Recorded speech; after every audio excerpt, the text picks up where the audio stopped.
Mama-mama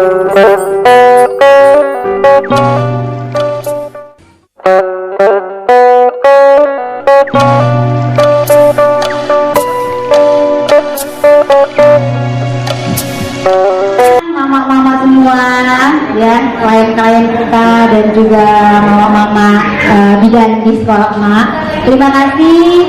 Selamat datang juga untuk narasumber kita, Ibu Dr. Hajwani, terus Mama Yolarita, terus bidan Lelia Rosa dan Mama Huda Wardati Humayra. Ya. Hari ini kita akan membahas tentang MPASI ya. Ini memang banyak sekali ditanyakan oleh mama-mama yang bayinya bakal MPASI, dan pertanyaan ini sering masuk di DM-nya sekolah emak. Terus terang saya nggak pakar di bidang itu ya Mak ya, dan saya bukan pakar segala-galanya. Jadi saya serahkanlah kepada narasumber kita hari ini. Mudah-mudahan acaranya berjalan dengan lancar, nyaman. Kalau ada pertanyaan silakan langsung tanyakan. Kalau ada yang mungkin yang kurang nyaman boleh langsung diinformasikan, boleh ke saya, boleh ke belakang ya, dan ke tim-tim kita yang ada di sini. Terima kasih kedatangannya, mudah-mudahan bermanfaat untuk kita semua. Assalamualaikum warahmatullahi wabarakatuh. Oke, makasih Ibu Febrina Ustaz. Ini lebih banyak enak Ibu ya daripada Mbak kemudaan ya, Ibu ketuaan ya. Jadi sebenarnya pakai apa ya? Oke, terima kasih. Untuk pemaparan pertama ini kita akan mendengarkan sedikit sharing pengalaman tentang bagaimana membuat MPASI. Bukan dokter dulu jadinya? Oh, dokter dulu. Oke. Pemaparan materi dari Ibu Dr. Hajwani yaitu tentang MPASI. Nah, di sini kan ibu-ibu pada bawa bayi-bayi ini. Ada yang mungkin sudah mulai menggunakan MPASI ya. Jadi ada baiknya kita dengarkan pemaparan, nanti mungkin ada bisa lagi dengan pertanyaan-pertanyaan yang selama ini unek-uneknya bingung mau buat MPASI itu apa, apakah buah dulu atau mau sayuran dulu atau udah boleh kasih daging atau buburnya.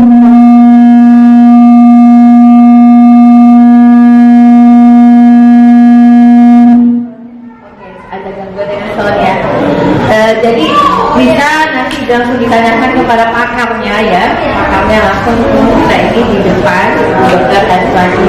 Baik, untuk mempersingkat waktu langsung saja kepada Ibu Dr. Hajwani memaparkan materi tentang MPASI. Terima kasih. Assalamualaikum warahmatullahi wabarakatuh. Selamat siang, salam sejahtera untuk kita semua. Halo mama-mama semua. Ternyata rame ya, tadi lihat pasiennya, ya kan?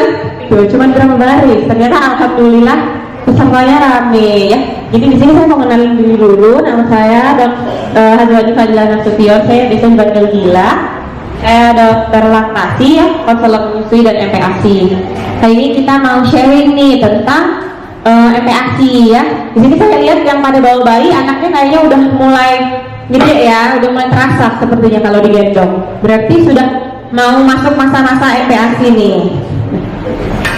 Jadi yang pertama, rekomendasi WHO itu ya kan dari Badan Kesehatan Dunia, golden standarnya anak itu mulai disusui dalam 1 jam setelah lahir. Ini artinya IMD ya. Kalau lahiran inisiasi menyusui dini dulu, baru menyusui eksklusif, menyusui saja sampai 6 bulan. Lalu MPASI dimulai di umur 6 bulan. Dan yang terakhir teruskan menyusui hingga 2 tahun atau lebih. Jadi yang mau kita bahas ini nanti yang poin ketiga. Nah, kenapa sih MPASI itu penting ya? Kenapa kalau sekarang tuh banyak banget yang dibahas soal MPASI? Karena satu, di 1000 hari pertama kelahiran ya adalah masa emas tumbuh kembang anak. Jadi ini nggak boleh disia-siain kayak gitu. 1000 hari pertama kelahiran ini tuh terhitung dari bayi dalam kandungan sampai umur 2 tahun ya. Nah, jadi ini itu ada gambar ya. Ini tuh gambar serabut saraf Allah lahirkan, pas lahir ya kan, serabut sarafnya itu tuh belum banyak yang nyambung gitu, belum begitu kompleks. Tapi gitu umur 1 bulan makin rame, 9 bulan makin rame, 2 tahun lebih rame lagi ya, dan pas dewasa tuh udah kayak gini.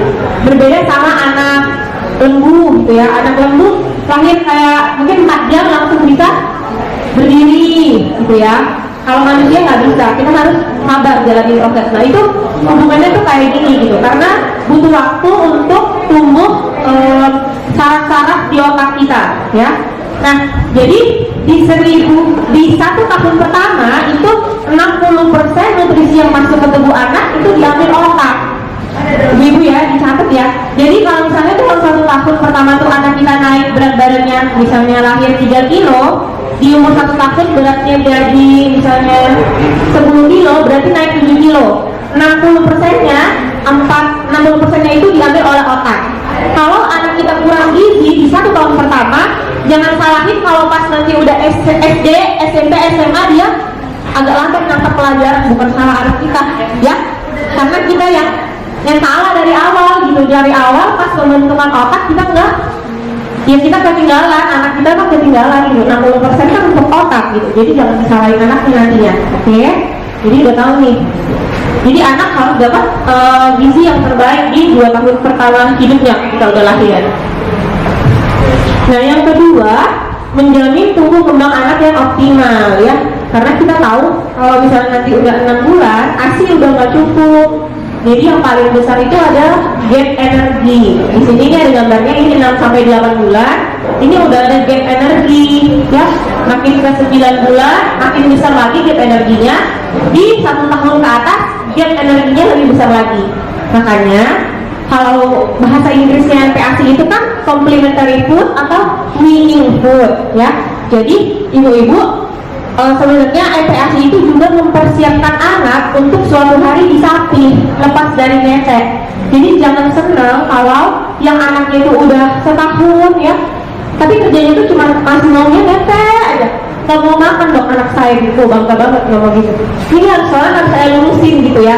Kita emang menyusui terus sampai 2 tahun, tapi kita juga nggak boleh nggak paham tentang nutrisi anak gitu, oke?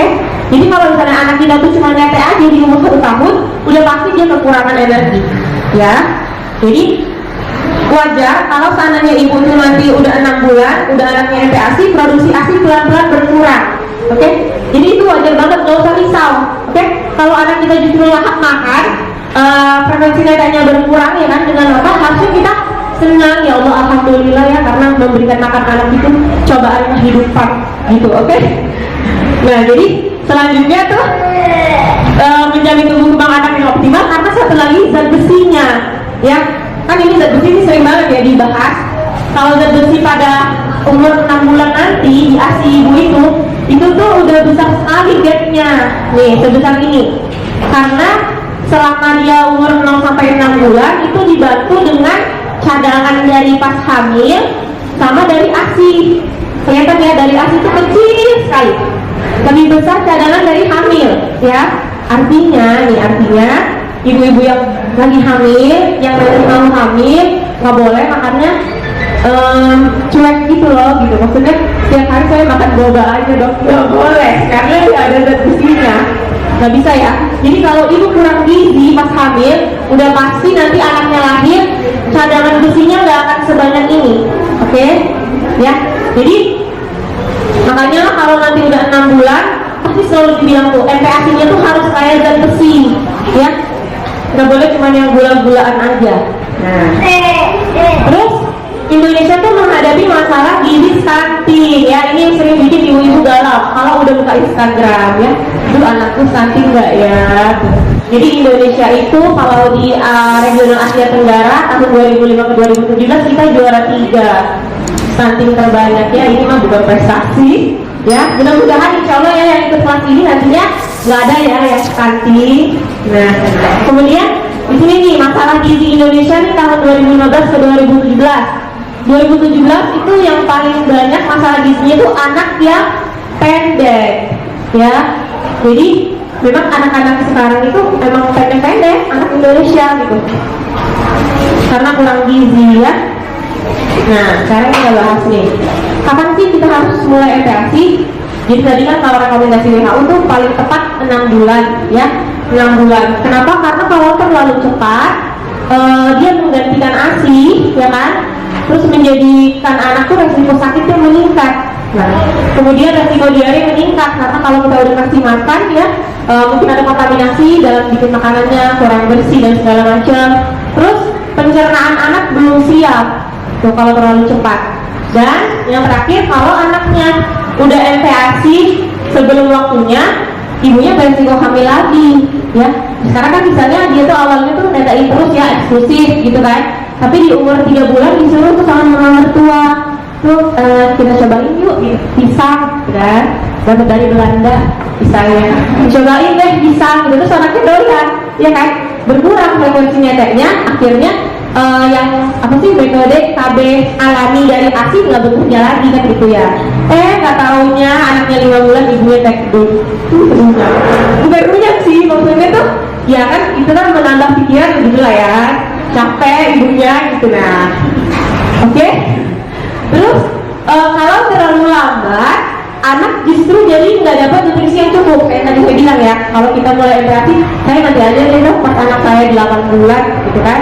Nah jadi dari 60 ke 8 bulan anaknya pasti kekurangan energi, oke? Terus pertumbuhan dan perkembangannya melambat ya, dan potensi kekurangan gizi, oke? Jadi kalau dari WHO sebenarnya paling cepat 4 bulan, itu pun atas indikasi dokter. Kalau anaknya itu setelah dinetain dengan netek saja nggak bagus naikkan berat badannya. Jadi emang kita sebenarnya tuh sebaiknya nggak ambil keputusan sendiri untuk memberikan MPASI dini gitu ya. Karena tetap yang terbaik itu ASI dulu sampai 6 bulan. Baru kalau anaknya udah 6 bulan kita kasih makan. Nah, jadi ini kan, ini kebetulan kan ya ada nenek-nenek nih di sini nih. Tuh kan nih. Jadi tuh pengalaman saya biasanya kalau pasien itu sering